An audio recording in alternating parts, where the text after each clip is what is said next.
Hey everyone, welcome back to my channel, East Bay Stamp Chick. This is Michelle, and I have a project share for you today. I'm part of the Paper Stash Smash, which you might know if you watch my monthly video. We do a collaboration, and it's all about smashing the paper that's in your stash so you actually use what you have. And every month we pick like a size paper, whether it be 12 by 12 or smaller ones. This month we're supposed to use the smaller paper. But I had a album I needed to make for my granddaughter's birthday, and she's turning 6. So her first year of real school. So we did a school themed album, and that happened to be a 12 by 12 paper pad. So I'm kind of counting it towards the smash, but you know, we were supposed to be doing smaller paper pads. But anyways, I wanted to show you the project before I put in all the photos. Because I don't want to show a bunch of photos of her online, but I definitely wanted to show you the project and let you know what I have left. This is a Miss Kate Designs or Miss Kate Cutables paper pack,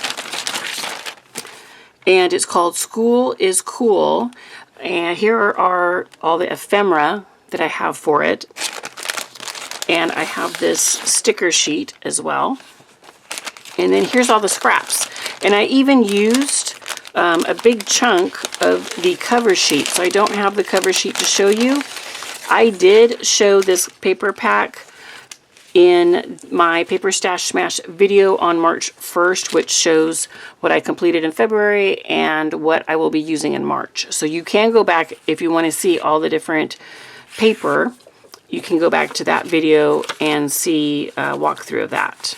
But this is part of the the cover sheet. This paper pack came with 20 sheets, so their packs are a little bit bigger, which I still thought I would like really smash it by doing this, good sized album. And I actually have some really chunky pieces left, so I can definitely make some more things. I was hoping to be able to say that I smashed it, but these are some really big pieces, that I could totally use. It is double-sided, so that's really fun. You have a lot of really great prints. And the, color scheme is kind of the primary colors, so I think that's very school looking, kind of those Crayola primary colors. But this is what I have left. So quite a bit left. Oh, so I guess this probably really isn't smashed, but it's almost smashed. And I'll set those aside. I'm not sure what or when I will, make something with these, but at some point I will. And of course, if there's leftover stickers or ephemera, that would definitely help. So here is the album. This album is a 9.5 by 8 3/4, and there is a reason why it is that size. It's an 1.5 inch spine. There is the back, kind of has that composition notebook look, and then we just have like a little bookshelf on the spine. The reason why I made it the size I did is because I saw a video from Michelle at Creative Operations, and she is in our Paper Stash Smash collab every month, and she did a video a while back. It's not from a current one, and she had a fun pop-up mechanism that she used in her album. And so I was like, well, I want to do that same thing, so I'll just make it the same size to make it easier. Then when I made the pop-up mechanism, I said, you know what, I really would rather have it a different size. So I ended up using my own measurements, but I did copy her mechanism, which I'll show you in here.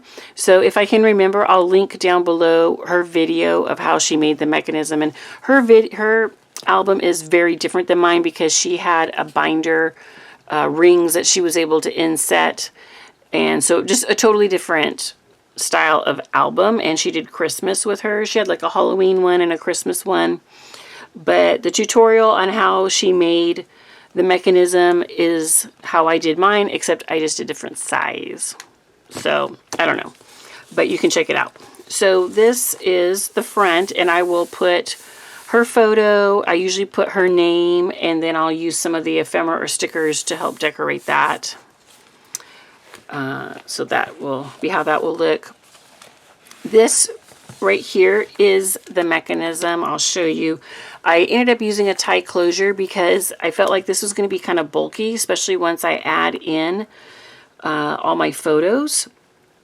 And so I didn't want to have the magnets have a hard time, you know, closing. So I thought if I use a ribbon closure, then it doesn't matter how fat it is, I can still tie it shut. So this is the mechanism. So you can see these like pop up. And on each one of these will be a photo. Once I know what photos will go on each one, I'll decide if I want to put some patterned paper or just the red cardstock, because I'm not going to just leave the craft paper. I think that the photos will pop more if they have, you know, a prettier background. So even just the solid red would be great. So I just did a solid red in the back since no one's really going to see that. But each of these will have a photo, and maybe it'll have a red cardstock frame, or it might have some of the patterned cardstock. So I thought that is just such a fun little mechanism, and I kind of need to work it a little bit so it's not so stiff.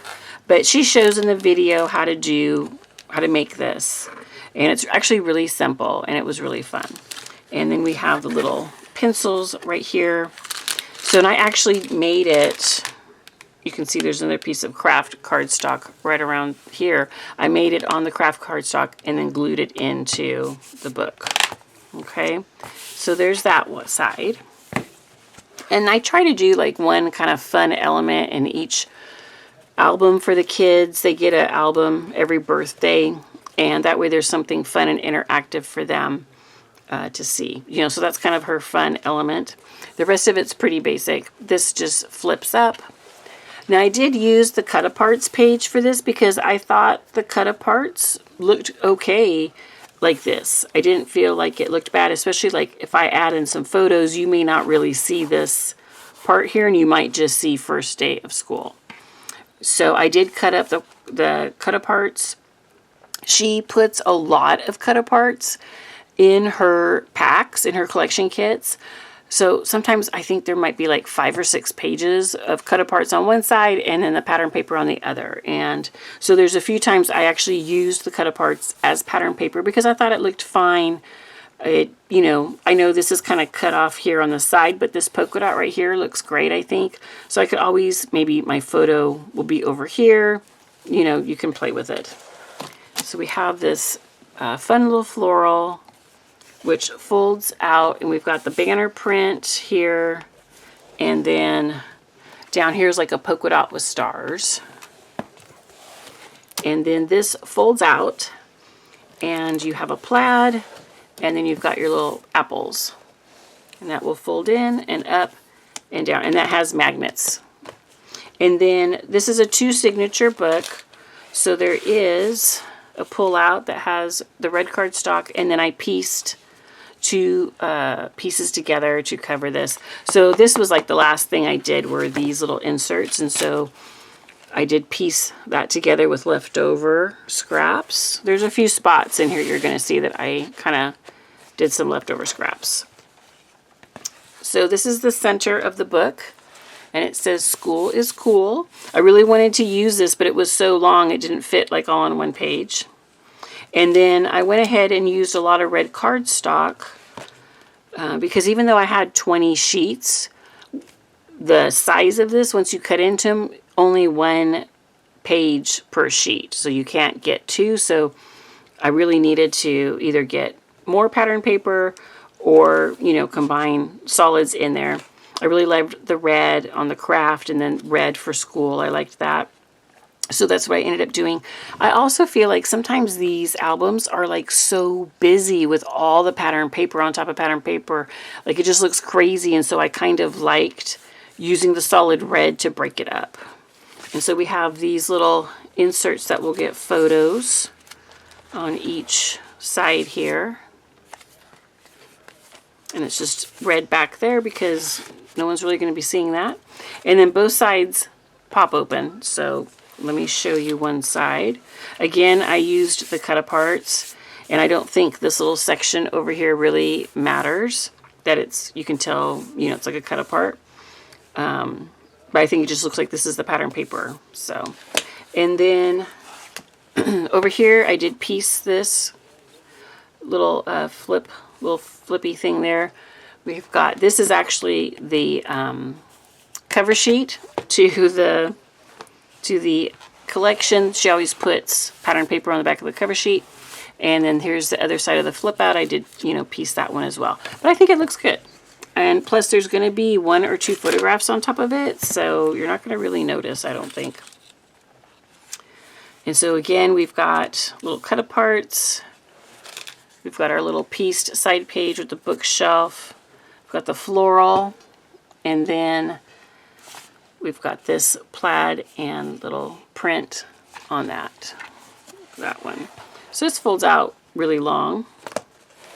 And it does have magnets to hold that shut. And then it does have the insert on the side. I really like the way this one looks with the 3 different patterns. I think that looks really cute. And of course, the red. So that goes in there. And then over here, we've got the little cursive page. It opens this way.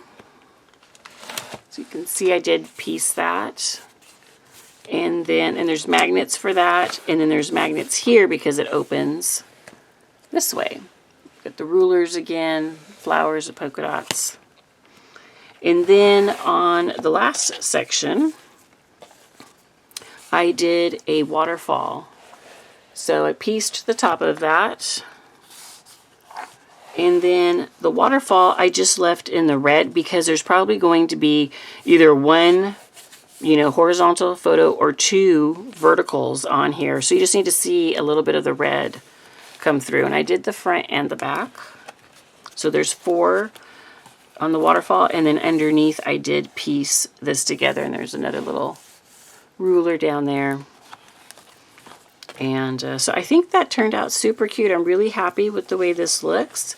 I can't wait to get the photos in and to decorate it with all the stickers and the ephemera. So I think it's going to turn out really good. And like I said, every year, and I'm thinking about stopping when they're like 10.